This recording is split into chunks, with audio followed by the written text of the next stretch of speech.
45, take 1. Slate 9, take 1. Select 36, take 1.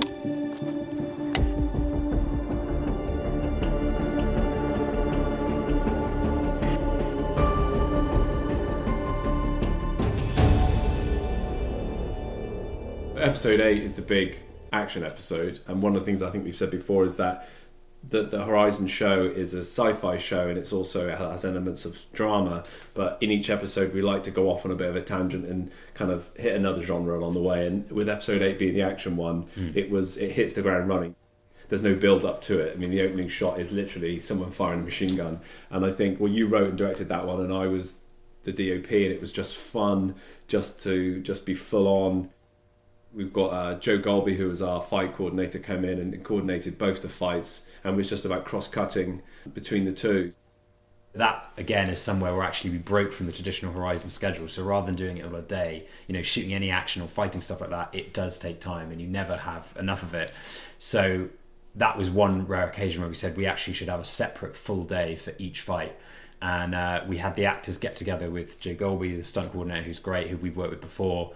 We had them get together for a day of rehearsal each. So we filmed it with Simon, Steve and Oliver, and then also with Kate and Alexandra as well. So we could make sure that we knew all the angles. They had time to learn the fight properly, so that when we got to location, we could just dive straight into it. And again, just spend the whole day shooting it. And I think, everyone was maybe a little bit knackered by the end of it, but it was really good fun doing that. Episode 7, that was my first actual on-screen kiss, which was actually more nerve-wracking than the whole fight sequence that we did. And we had a day rehearsing, and then we had a whole day then filming.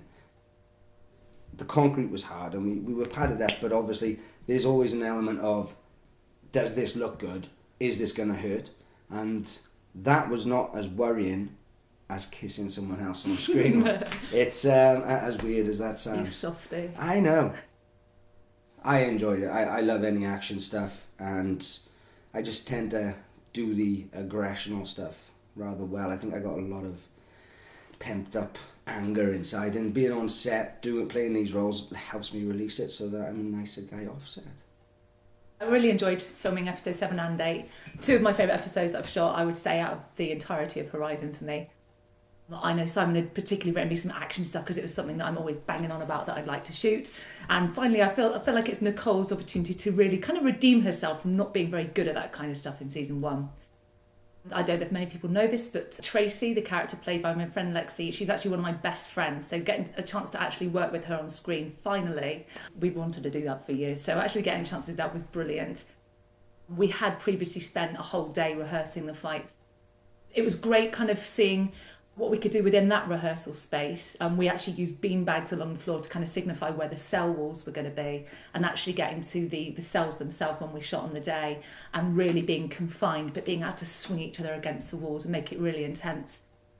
I was absolutely kind of physically beaten by the end, just where I put so much energy into it, but I literally loved every second. And I know the guys have been working hard on their fight sequence as well, and the knowledge that everything we're doing was really fast paced. It's going to cut between the 2 fights. I just think it's enjoyable when you film something, you know that when you watch it back, it's exactly the kind of thing you would want to go and see. So it's just nice to kind of bring that type of thing to life.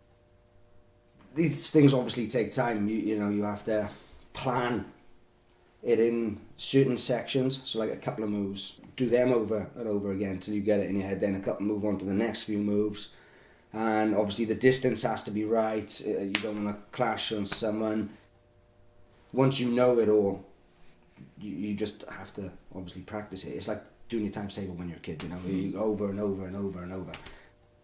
Si and Paul were there when we were doing rehearsals and filmed it, so we got sent that so we could watch it and learn it while we were away. And then when it was filming day on location, concrete floors, which can be an issue. We all had knee pads on, but obviously I was wearing a t-shirt in the scene, so I couldn't protect the elbows. So I did have a few scrapes and bruises at the end of the day, but it's a given, these things happen. But Joe was going around checking the floor for any glass, nails, bits and pieces like that where you can pick up injuries, cuts, infections. Towards the end of the day, I know we were chasing for light, and starting to get tired. Obviously there's a scene where I pick Ollie up, and we had to do it a few times, and I think by sort of the 3rd or 4th time My back was starting to ache a little bit, but I tried not to show that.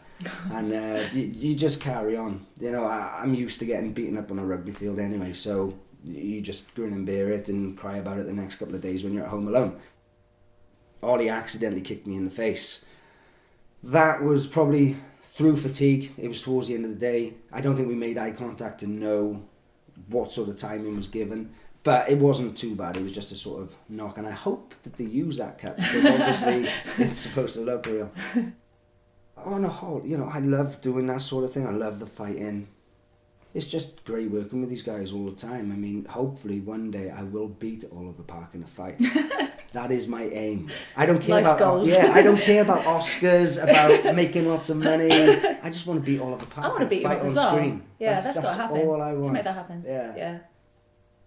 This was quite funny when, you know, unfortunately we couldn't necessarily stretch to paying for blank fires and squibs in the walls and all that, so it's all digital effects, which Alan Tebret, our effects artist, done an amazing job with. But of course on the day everyone's running around going, There's a lot of gun firing going on, which was great fun.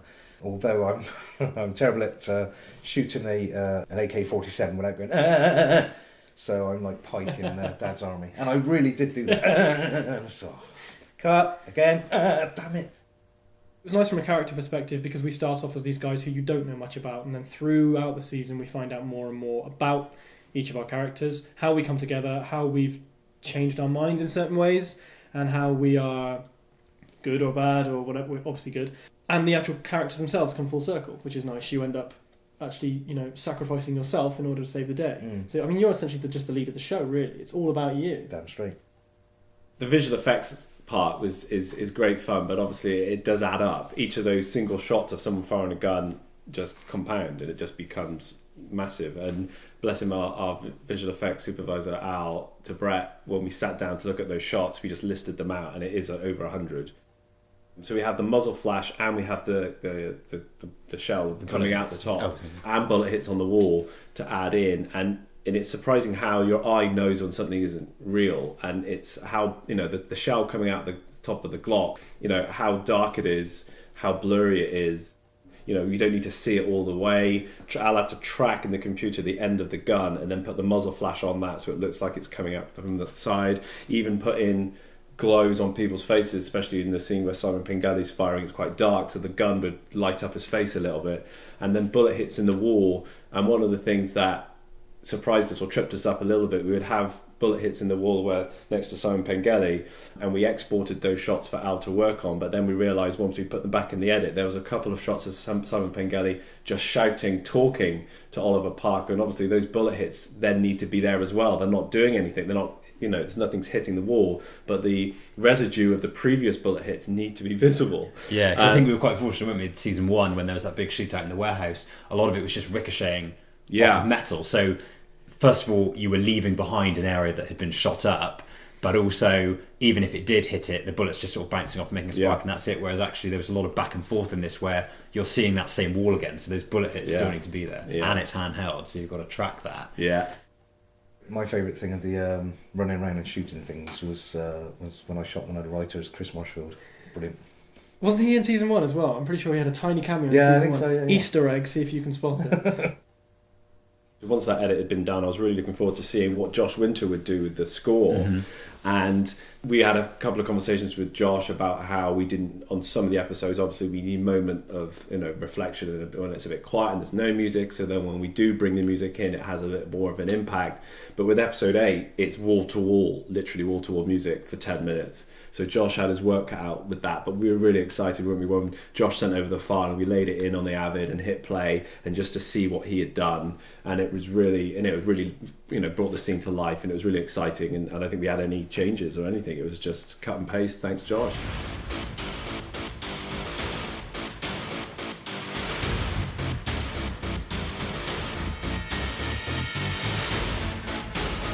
Between the music and the visual effects, and then Alex Hudd, our sound designer, has to lay in all of those bullet hits plus the ricochets, the muzzle, all that kind of sound to really give it life. So between the, you know, those three elements come together, hopefully you have an exciting episode.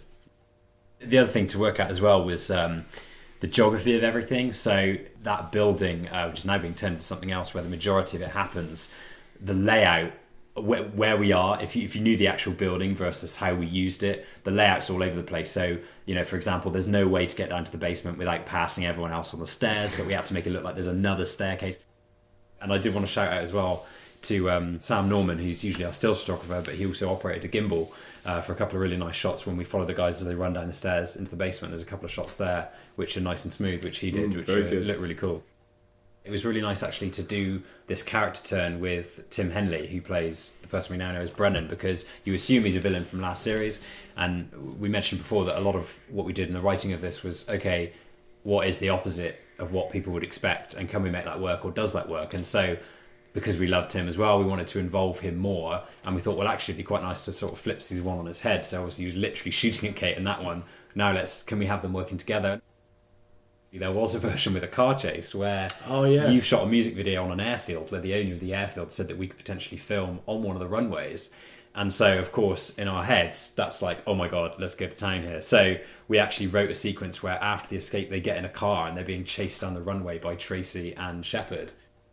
Unfortunately, we couldn't make that work, but it was interesting going down the road of that. And it's funny how that's one of those things where on paper that seems simple, but there's so many layers to make that work. So it's not just a case of, okay, great, you've got somewhere to house a car chase, but who's driving the car? What car are they driving? Is it their own car? So we did speak to a stunt driver who was willing to do it, but then he said, well, now you need to get cars. So he gave me contact details for people like Audi and various car manufacturers to say, look, this is what we're doing. Would you help us out and actually loan us a car? I mean, as it happens, you know, we didn't actually get to fulfill that, but hopefully down the road, that's something we might be able to do. But yeah, no, this episode was, it was a lot of fun. How